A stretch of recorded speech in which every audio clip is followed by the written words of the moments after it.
बिस्मिल्लाहिर्रहमानिर्रहीम। अस्सलाम वालेकुम। कैसी हैं आप सब? उम्मीद करती हूँ कि आप ठीक होंगी। इंजेक्शन मेहंदी की क्लासेस चल रही हैं और होप सो आपको समझ भी आ रही होंगी।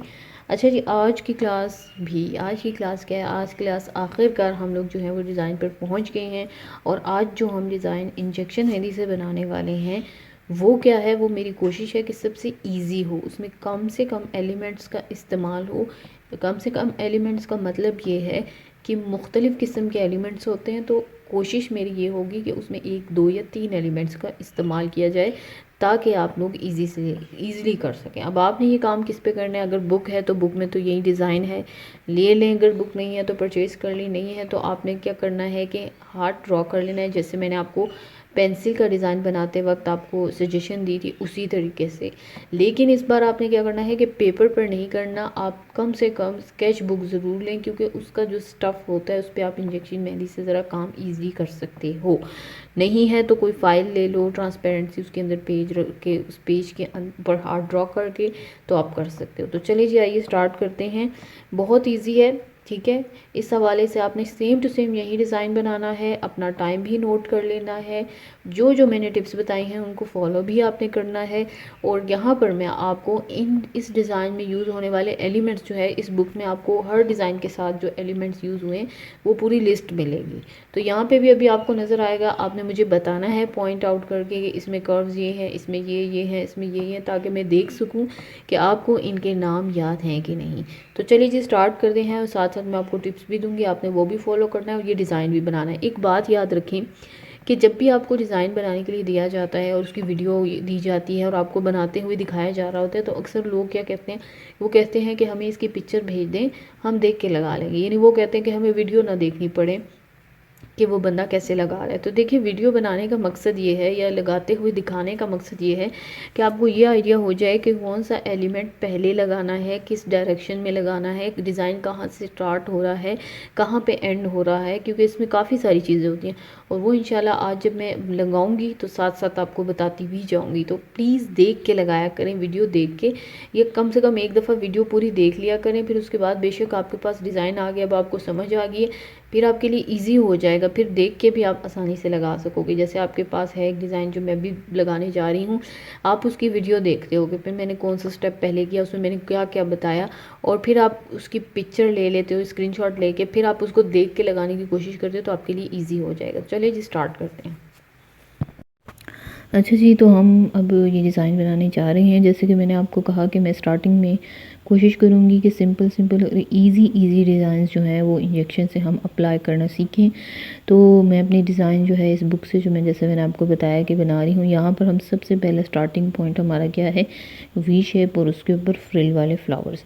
तो ये अपनी पूरी कोशिश करनी है कि स्टार्टिंग में अगर आप बिल्कुल न्यू हैं तो मैं भी आपसे फ्रिल थोड़े बहुत बड़े बने, लेकिन आपने अपनी पूरी कोशिश कर लेनी है कि जितना आपसे छोटा हो सके फ्रिल्स को बनाइए, क्योंकि बारीक मेहंदी में यही होता है कि फ्रिल का साइज़ जो है, मैंने आपको बताया था, श्रिंक हो जाता है। हर एक डिज़ाइन इसी तरह से होता है। अब यहाँ पर आपको इंजेक्शन यूज़ करते हुए, जैसे मैंने आपको काफ़ी सारी इंस्ट्रक्शंस दी थी, उन तमाम इंस्ट्रक्शंस को आपने फॉलो करना है।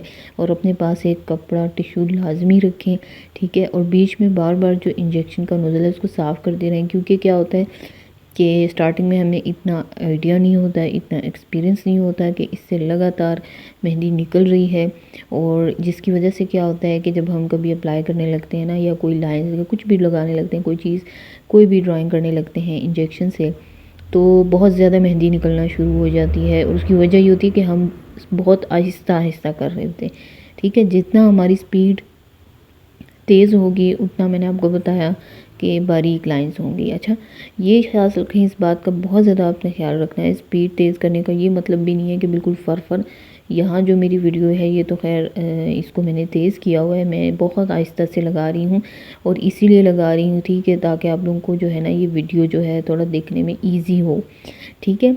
तो ऐसा भी नहीं है, इंशाल्लाह जब आप एक दफ़ा इसको यूज़ करोगे तो आपको खुद ही आइडिया हो जाएगा कि इससे जो कोन लिक्विड है वो कितनी इजीली और कितनी आसानी से और किस रफ्तार से निकलती है। बस वही इसकी की है, वही जब आप जान जाते हो तो फिर आपके लिए कोई भी मुश्किल नहीं। फिर ये ऐसे ही है जैसे आपको स्टार्टिंग में हमने पेंसिल से डिज़ाइंस बनाना सिखाए थे एक दो, ताकि आपको थोड़ा सा आइडिया हो जाए कि हमने किस तरह के डिज़ाइंस बनाने हैं। तो ये बहुत ही सिंपल सा डिज़ाइन है। इसमें यूज़ होने वाले एलिमेंट्स आपको नज़र आ रहे हैं, उनके नाम आपको नज़र भी आ रहे होंगे। आप भी जब ये डिज़ाइन कॉपी करो, जब बनाओ, तो आपने इन तमाम एलिमेंट्स के नाम जो हैं वो लाजमी इसके साथ मेंशन करने हैं। ठीक है, जब आपको एलिमेंट्स के नाम पता होंगे तो आपके लिए बहुत ज़्यादा इजी हो जाएगा कोई भी डिज़ाइन बनाना। ठीक है, क्यों हमें समझ ही नहीं आती, हमें डिज़ाइंस पढ़ना नहीं आते। तो डिज़ाइंस पढ़ने के लिए क्या होता है कि आपको पता होना चाहिए कि इसमें कौन कौन से एलिमेंट्स यूज़ हुए हैं। ठीक है, और इस बारे में मैं काफ़ी दफ़ा बता चुकी हूँ, अपने बहुत सारी क्लासेस में भी मैंने बताया है, और इस कोर्स में भी मैं आपको स्टार्टिंग में बहुत ज़्यादा बड़ी डिटेल से मैंने आपको ये चीज़ें बताई हैं। फिंगर्स पे काम करते हुए आपने बहुत ज़्यादा ख्याल रखना है। हमेशा बताती हूँ, छोटा एरिया होता है वहाँ ज़्यादा फोकस की ज़रूरत होती है, ज़्यादा एहतियात की ज़रूरत होती है, इसलिए बहुत ही आराम से लगाएं। अगर आपके पास रीयूजेबल बुक है या रीयूजेबल प्रैक्टिस हैंड है, तो जब आप उस पर ये लगाओगे तो कहीं पे अगर मिस्टेक हो जाती है, गलत हो जाता है, तो आप उस हिस्से को रिमूव भी कर सकते हो। ठीक है, ये ऐसा नहीं होगा, क्योंकि बाज़ दफ़ा ये होता है कि हम जब बना रहे होते हैं तो कभी कभार फिंगर्स पे कुछ डिज़ाइन ख़राब हो जाते हैं, हमसे बड़े बन जाते हैं या पूरे नहीं आ रहे होते, तो उस सूरत में ये होता है कि हम उसको इरेज़ नहीं कर सकते। इस बुक की ये अच्छी ख़ास बात है। इसके अलावा आप कोई भी रीयूजेबल प्रैक्टिस हैंड, मेरे पास भी है, किसी कोई भी लेते हैं तो उसमें ये ज़रा आपका फ़ायदा हो जाता है। वरना अगर आप किसी के हाथ पे लगाओ तो आपके पास ये ऑप्शन नहीं होती कि आप उसको रिमूव करो, लेकिन जब आप हाथ की बारी आएगी तो इंशाल्लाह आपकी बहुत और अच्छी खासी प्रैक्टिस हो चुकी होगी। ठीक है, तो अब हम इसको रिमूव करेंगे। हमेशा की तरह काम करने के बाद अच्छे से आपने इसको क्लीन करना है। गीला कपड़ा लाइट सा फेर लेना और संभाल के ये रख लेना है। ठीक है, चाहे आपकी बुक है, चाहे आपके पास आपकी प्रैक्टिस हैंड है। ठीक है, तो मैंने अपनी बुक से ये सबसे इजी डिज़ाइन आपके लिए सेलेक्ट किया है। ठीक है, मैं हर तरह के मटेरियल यूज़ करूँगी और डिज़ाइन आपके साथ डिस्कस भी करूँगी। आपने ये डिज़ाइन बना लेना है, मेरे साथ शेयर कर लेना है। ठीक है, और पिक्चर ले लेनी है, टाइम नोट कर लेना है कितना टाइम आपको लगा। कहीं भी कोई मिस्टेक हो रही, कोई मुश्किल हो रही है, ज़रूर शेयर करें। कमेंट्स में, फेसबुक के कमेंट्स में भी यूज़ पूछ सकती हैं, और यहाँ पे भी। तो तब तक इंशाल्लाह अपना बहुत सारा ख्याल रखिए। इंशाल्लाह नेक्स्ट क्लास में मुलाकात होगी, तब तक के लिए अल्लाह हाफ़िज़।